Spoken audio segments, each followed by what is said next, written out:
Unit 3 Thermal Physics. Branch of physics deals with the temperature, that is heat. Sun is the primary source of thermal energy for all living organism. Sun தான் அது primary source of thermal energy. Thermal energy is the cause and temperature is the effort. Thermal எனர்ஜியிலேருந்து நமக்கு கிடைக்கிறது என்னது? Temperature. All living organism need a particular temperature for their survival. எல்லா பொருளும் உயிர் வாழணும்னா கண்டிப்பாக உயிர் வாழணும்னா ஒரு டெம்பரேச்சர் தேவைப்படுது. இப்போ ஹியூமன் பீயிங்க்கே எடுத்துக்கோங்க. நமக்கு பாடி டெம்பரேச்சர் எவ்வளோ?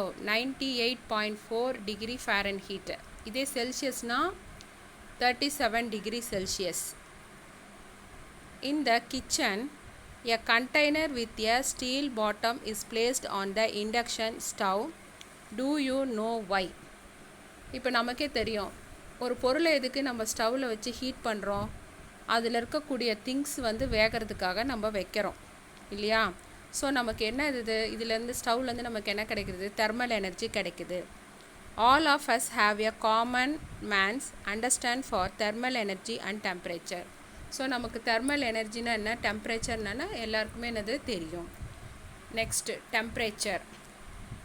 Temperature is defined as the degree of hotness of a body. இப்போ நம்ம உடம்புடைய டெம்பரேச்சரே நம்ம எடுத்துக்கிட்டோன்னா நம்மளுடைய உடம்புடைய ஃபாரன்ஹீட் என்னது? 98.4 டிகிரி ஃபாரன்ஹீட். இதே செல்சியஸ்னால் 37 degree Celsius. This is the known as temperature. Temperature is defined as the degree of hotness of a body. Temperature is higher for a hotter body than for a colder body. இப்போது temperature hotter பாடிக்கு அதிகமாக இருக்கும், அதை விட என்னது Coulter பாடிக்கு கம்மியாக இருக்கும். இப்போ பார்த்தீங்கன்னா ரெண்டு கையில் ஒன்றுத்தில் ஒரு ஐஸ் கட்டியும் ஒன்றுத்தில் ஹாட்டாக வாட்டரும் நம்ம வச்சுக்கிறோன்னு வச்சுங்களேன். ஐஸ் கட்டி கூட கொஞ்ச நேரம் வச்சுக்க முடியாது, ஹாட்டாக இருக்க வாட்டரை அதை நம்ம கையில் வைக்க முடியாது இல்லையா? ஸோ அதை தான் சொல்லியிருக்காங்க. The temperature is higher for hotter body then for a colder body. It is also be defined as the property which determine whether the body is in equilibrium or not with the surrounding. இப்போ என்னென்னா,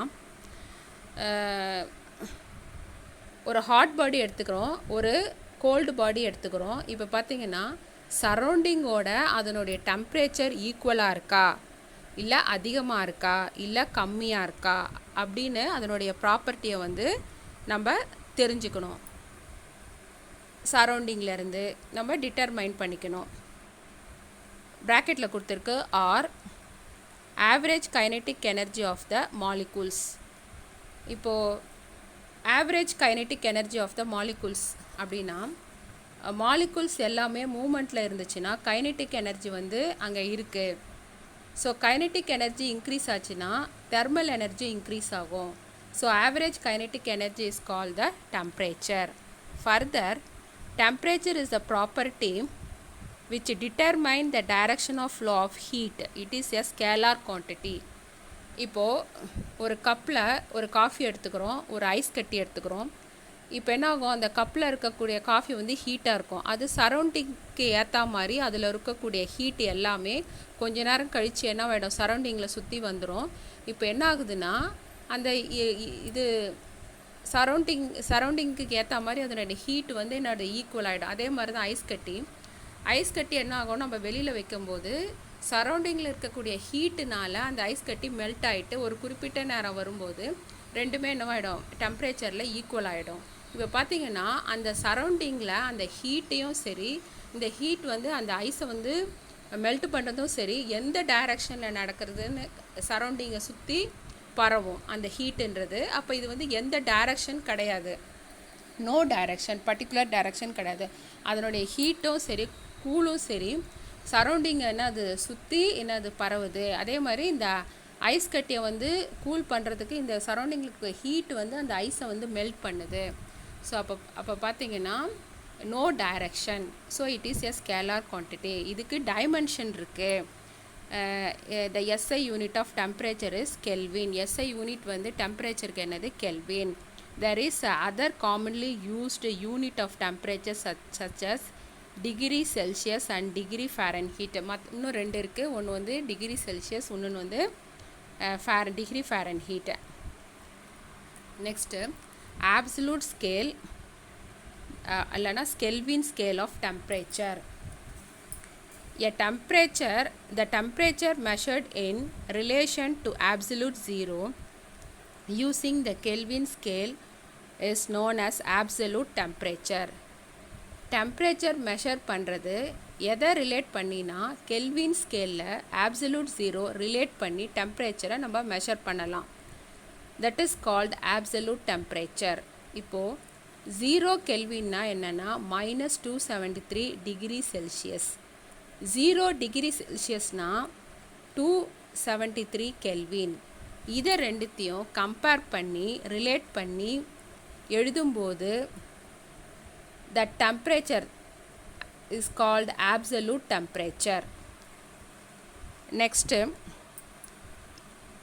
it is also known as thermodynamic temperature. Thermodynamic temperature na thermona temperature, dynamic na movement. Molecules வந்து movement பண்ணக்கூடிய temperature is called thermodynamic temperature. Each unit of the dynamic scale of temperature is defined as the fraction of 1/273.16th part of the thermodynamic temperature of the triple point of water.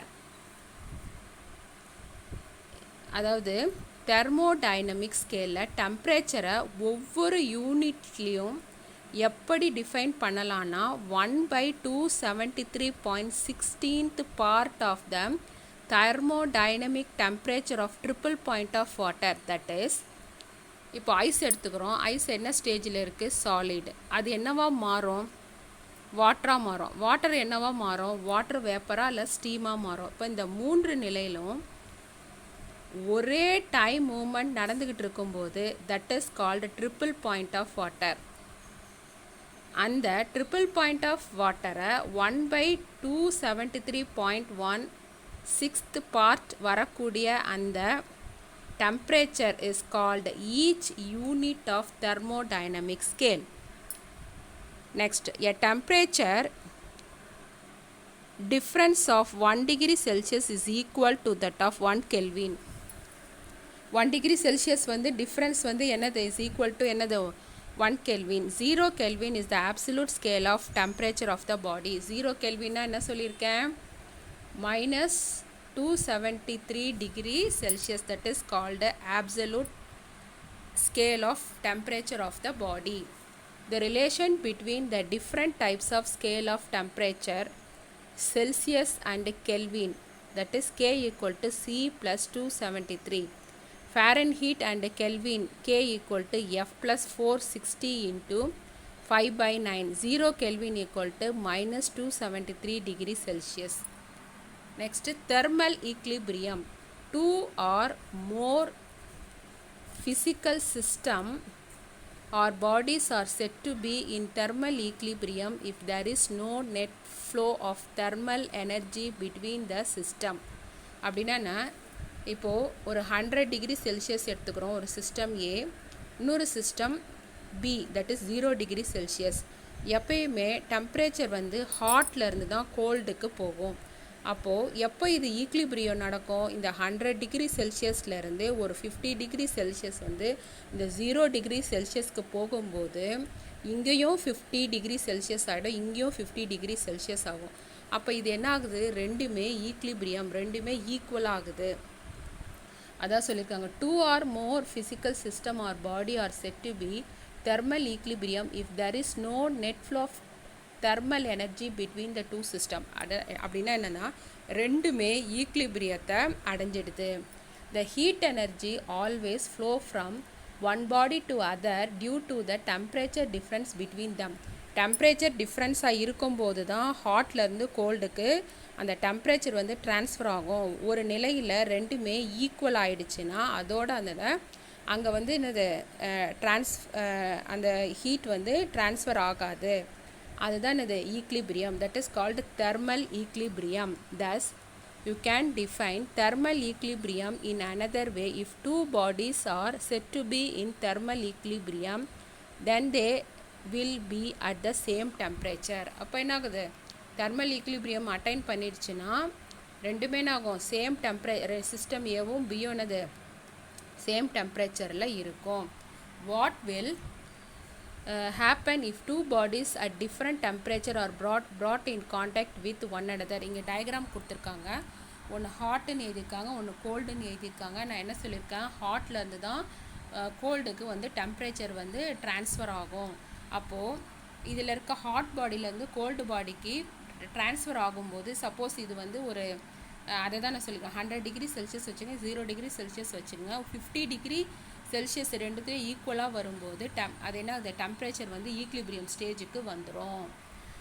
There will be a transfers of heat energy from the hot body to the cold body until a thermal equilibrium established between them. ரெண்டுத்துக்கும் நடுவில் temperature வந்து transfer ஆகும். ஒரு ஸ்டேஜில் வந்து இந்த thermal energy ஈக்குவலாக வந்துடும். அந்த ஈக்குவலாக வந்த பிறக்கும் அந்த ஸ்டேஜுக்கு அப்புறம் எந்த டிரான்ஸ்ஃபார்மேஷனும் நடக்காது. அதுதான் இந்த டயக்ராமில் கொடுத்துருக்காங்க, establishing thermal equilibrium. Next, when a cold body is placed in contact with a hot body, some thermal energy is transferred from hot body to the cold body. ஒரு ரெண்டுத்தையும் பக்கத்தில் வச்சோன்னா, ஒரு ஹாட் பாடியும் ஒரு கோல்டு பாடியும் கிட்ட வச்சோன்னா ஹாட்டில் இருக்கக்கூடிய ஹாட் பாடியில் இருக்கக்கூடிய டெம்பரேச்சர் வந்து எதுக்கு ட்ரான்ஸ்ஃபர் ஆகும், கோல்டு பாடிக்கு ட்ரான்ஸ்ஃபர் ஆகும். as a result there is some rise in temperature of cold body. அந்த ஹாட் பாடியில் இருக்கக்கூடிய டெம்பரேச்சரில் எங்கே போகும், கோல்டு பாடிக்கு போகும். அப்போ ஹாட் பாடியோட டெம்பரேச்சர் என்ன ஆகும், டிக்ரீஸ் ஆகும். Decrease in the temperature of the hot body. This process will continue until these two bodies attain the same temperature. இந்த ப்ராசஸ் எப்போ வரைக்கும் நடந்துக்கிட்டே இருக்கும், ரெண்டு பாடியும் ஈக்குவல் டெம்பரேச்சர் வர வரைக்கும் இந்த ப்ராசஸ் நடந்துக்கிட்டு இருக்கும்.